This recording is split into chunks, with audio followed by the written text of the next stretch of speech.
안녕하세요. 똑소리 나는 재테크의 똑재입니다. 여러분은 혹시 연금저축펀드 계좌 총 몇 개 가지고 있으신가요? 저는 총 2개의 연금 계좌를 운영하고 있는데요. 최근 구독자분들께서 이와 관련해 비슷한 질문을 많이 남겨주셨습니다. 연금저축 계좌가 2개이신가요? 2개라면 왜 그렇게 나눠놨는지 궁금합니다. 어차피 한 개의 계좌로만 운영을 해도 연금 수령하기 전이나 후에 비과세인 금액에 대해서는 자유롭게 인출이 가능한데 여러 개를 만들 때의 장점을 잘 모르겠습니다. 라고 남겨주셨는데요. 공통적으로 연금 계좌를 굳이 왜 2개로 운영하는지 이것을 많이 궁금해 하시더라고요. 아마 한 번쯤 세액공제 받은 금액과 세액공제 받지 않은 금액을 분리해서 운영하면 좋다는 말 들어보신 적 있으실 건데요. 오늘은 연금저축계좌를 여러 개 만들면 어떤 점이 좋은지 아주 쉽게 설명해 드리도록 하겠습니다.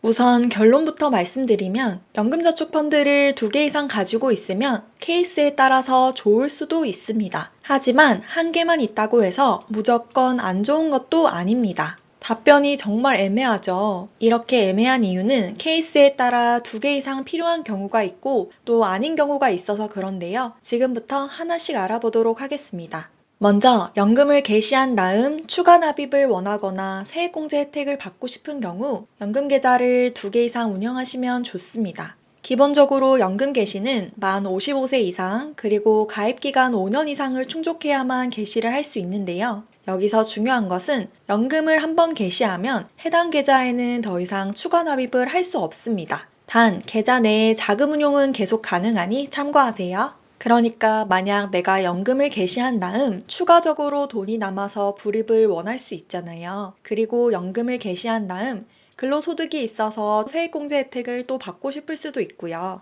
그런데 이 같은 경우 한 개의 계좌만 운용한다고 하면 연금을 개시했을 때 추가적으로 불입도 불가능하고 돈을 더 넣을 수 없으니까 세액공제 혜택도 받을 수가 없겠죠. 만약 이렇게 2번 계좌가 하나 더 있다면 1번 계좌를 연금 개시한 후에도 2번 계좌에 추가적으로 돈을 납입할 수도 있고 그럼 세액공제 혜택도 받을 수 있습니다. 그럼 여기서 한 가지 의문이 생기실 겁니다. 어차피 연금저축펀드는 아기부터 할아버지, 할머니까지 모두나 다 가입이 가능한데 연금을 개시한 다음에 새로 하나 다시 만들면 되는 거 아닌가요? 네, 맞습니다. 사실 1번 계좌를 개시했다면 1번에는 더 이상 납입을 할 수 없지만 이때 바로 다시 2번 계좌를 신규로 개설하면 여기에 돈을 바로 넣을 수 있겠죠. 그런데 가입기간 5년 이상부터 연금 개시가 가능하다는 조건이 걸리게 됩니다. 사람 일은 또 모르니까 미리 만들어두면 55세 이후에 필요한 시점에 바로 개시를 할 수 있겠죠. 계좌를 만드는데 돈이 드는 것도 아니고요. 개설만 해두고 운용을 안 해도 전혀 상관없습니다. 그러니까 시간 나실 때 미리 만들어 두시는 것도 괜찮은 선택일 수 있습니다. 그런데 사실 이 이유 하나만이었다면 저는 연금저축계좌를 여러 개 만들지 않았을 건데요. 더 중요한 두 번째 이유에 대해서 바로 말씀드리도록 하겠습니다.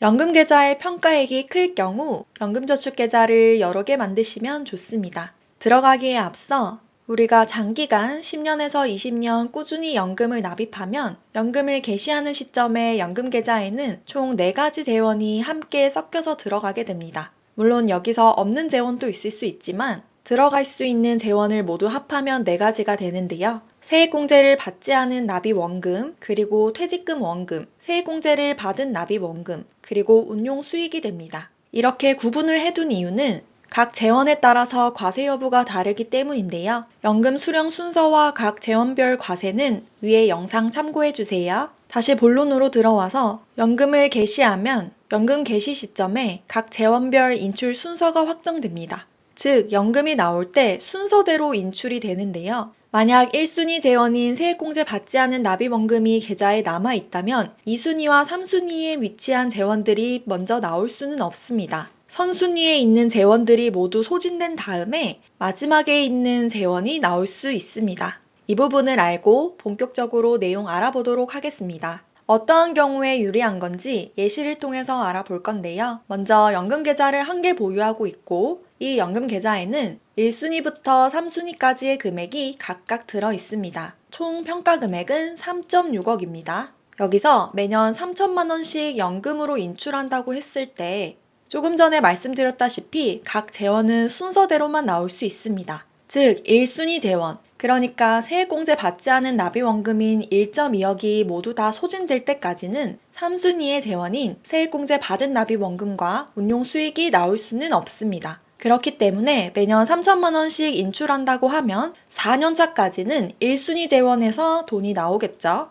그리고 5년차부터는 3순위에서 3천만 원이 나오게 됩니다. 그런데 여러분도 아시다시피 연간 사적연금 분리과세 금액이 정해져 있죠. 2024년부터는 1,500만 원인데요. 3순위 재원에서 1,500만 원을 초과하여 수령하게 되면 수령금액 전액에 대해서 분리과세 혹은 종합과세를 매기게 됩니다. 케이스에 따라서 분리과세가 유리할 수도 있고 종합과세가 유리할 수도 있는데 오늘은 간단하게 모두 분리과세를 한다고 가정해 보겠습니다. 그러면 전체 금액인 3천만 원에서 16.5%인 495만 원을 세금으로 내야 하고요. 결론적으로 2,505만 원을 연금으로 수령하게 됩니다. 열심히 모은 내 연금인데 굉장히 세금이 아깝죠. 그럼 이번에는 똑같은 상황을 가정하고 연금 계좌를 2개 보유하고 있을 때를 알아보도록 하겠습니다. 동일하게 매년 3천만 원씩 연금으로 인출하고요. 이 경우에는 1번 계좌에서 1,500만 원을 인출하고 2번 계좌에서 또 1,500만 원을 인출합니다.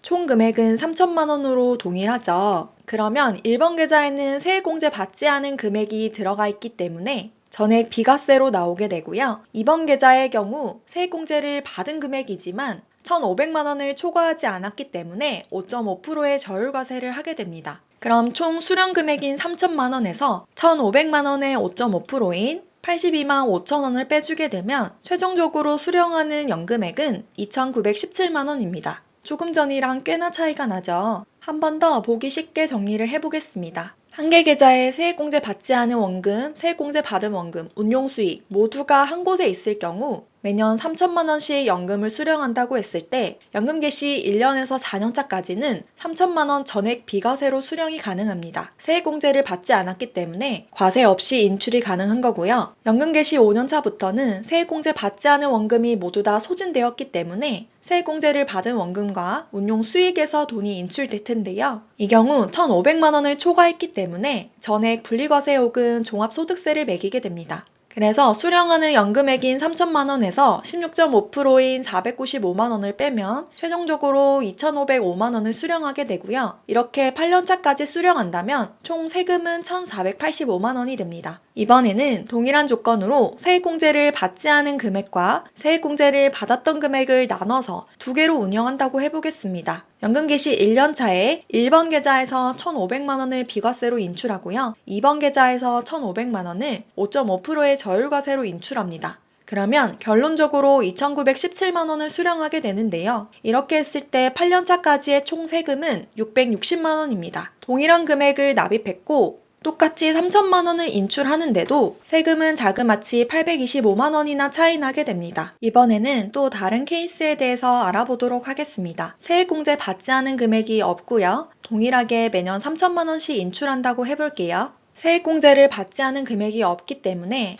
연금 개시 1년차부터 전액에 대해 과세를 하게 됩니다. 세금 495만 원으로 최종 연금 수령액은 2,505만 원이 되는데요. 이번에는 2개 계좌를 운영하는데 한 개 계좌는 연금을 개시하고 한 개 계좌는 연금을 개시 안 했다고 해볼게요. 둘 다 똑같이 세액공제를 받지 않은 금액은 없습니다. 이 경우 연금 개시 1년차에 3천만 원을 인출한다고 했을 때 1번 계좌에서 1,500만 원을 저율과세로 인출하고요. 2번 계좌에서 1,500만 원을 연금회로 수령하여 인출합니다. 연금으로 수령하지 않고 중도에 인출할 경우 세액공제 받은 원금과 운용수익에 대해서는 16.5%의 기타 소득세를 내게 되는데요. 정리를 해보면 1번 계좌에서 5.5% 저율과세이기 때문에 82만 5천 원, 2번 계좌에서는 16.5%의 기타 소득세가 떼이기 때문에 247만 5천 원의 세금이 떼이게 됩니다. 이 두 개를 합산하면 330만 원의 세금이 나오는데요. 최종적으로 3천만 원 중 2,670만 원을 수령할 수 있습니다. 만약 계좌를 나누지 않고 한 곳에 다 넣어놨다면 1,500만 원을 초과했기 때문에 전액에 대해 16.5%를 떼게 되는데요. 이렇게 분리해서 운영을 할 경우 한 개 계좌에서 저율과세를 누리고 다른 계좌에서는 필요하다면 연금의 수령으로 일부분만 16.5%를 떼면 됩니다. 최종적으로 연금계좌를 분리해서 운용하냐, 하나로 운용하냐에 따라 세금이 100만 원 넘게 차이 나는 것을 확인할 수 있었습니다. 정리를 해보자면 서로 다른 재원을 동시에 인출할 수 있기 때문에 세금 측면에서 유리할 수 있습니다. 한 개의 계좌에 모두 모여 있으면 순서대로 나와야 하기 때문에 이것을 개인이 조정하기가 굉장히 힘이 든데요. 여러 개 계좌로 나눠져 있을 경우 연금을 개시하고 개시 안 하고 또 일부분을 빼내고 빼내지 않고 이런 식으로 조절을 할 수 있습니다. 내가 미래 시점에 연금을 수령할 때 선택지가 더 많아지는 것이죠. 추가로 연금계좌를 2개 이상 관리할 때 알아두셔야 할 점이 있습니다. 연금 개시는 각 계좌별로 다르게 가능합니다. 그러니까 1번 계좌를 23년에 개시하면 33년도까지 10년에 걸쳐 분할해서 수령하셔야 하고요. 2번 계좌의 경우 25년에 개시를 하면 35년까지 10년에 걸쳐 분할 수령하셔야 합니다. 그리고 연금 수령 한도는 각 계좌별로 또 부여가 됩니다. 1번 계좌를 개시할 때 1번 계좌에 들어있는 평가 금액을 합산하여 연금 수령 한도를 계산하게 됩니다. 그런데 연금 수령 한도는 각 계좌별이지만 연간 연금 수령액 1,500만 원, 그러니까 사적연금 분리과세 한도는 모두 합산하여 계산하게 됩니다. 1번 계좌 1,500만 원, 2번 계좌 1,500만 원 이렇게 각각이 아니고요. 이 두 개를 합산하여 1,500만 원까지만 저율과세를 해주게 됩니다. 추가적으로 연금을 개시할 때 유선으로 신청하면 월별로 인출 금액을 자유롭게 설정할 수 있습니다. 나의 연금 수령 한도가 1,000만 원이라고 하면 2월에 500만 원, 5월에 300만 원, 10월에 200만 원 이런 식으로 자유롭게 받을 수 있고요. 현재 모바일에서는 정액, 그러니까 같은 금액으로 지급받는 것만 가능합니다. 제가 확인해 본 곳은 삼성증권이니 다른 증권사는 직접 확인해 보시길 바래요.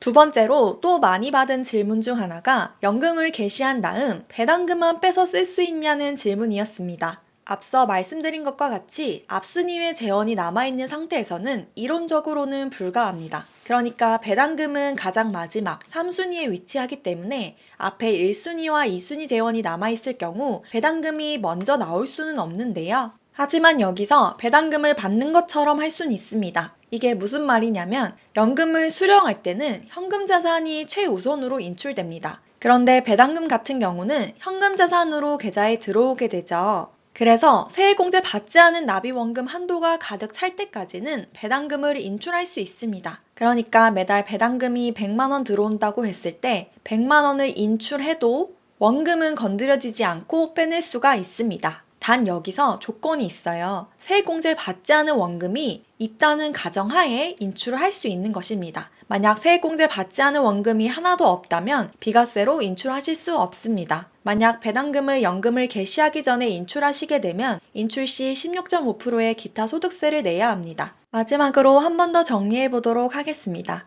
연금을 개시한 다음에는 추가 납입이 불가능하고요. 그래서 세액공제 혜택을 받을 수 없습니다. 물론 연금을 개시한 다음 추가적으로 계좌 개설을 하나 더 해도 되지만 연금계좌는 가입기간 5년이 지나야 개시가 가능하기 때문에 미리 만들어두면 좋습니다. 연금계좌는 각 재원마다 인출 순서가 정해져 있고 이 순서는 거스를 수가 없습니다. 연금계좌를 2개 이상 운영하면 좋은 케이스는 연금계좌 평가액이 많을 경우, 그리고 연금 수령 액수가 클 경우 연금계좌를 분리해서 운용하면 연금 개시 시점과 계좌별 인출 금액을 달리 가져갈 수 있기 때문에 세금 측면에서 유리할 수 있습니다. 추후에 선택지가 더 많아진다고 볼 수 있죠. 그렇지만 연금계좌 평가액이 적은 사람은 사실 연금계좌가 하나이든 2개이든 큰 의미가 없습니다. 그래서 필수는 아닙니다. 하지만 계좌를 개설하는데 돈이 드는 것도 아니고 우리 구독자분들께서는 나중에 연금부자가 될 거기 때문에 미리 만들어 두시면 좋습니다.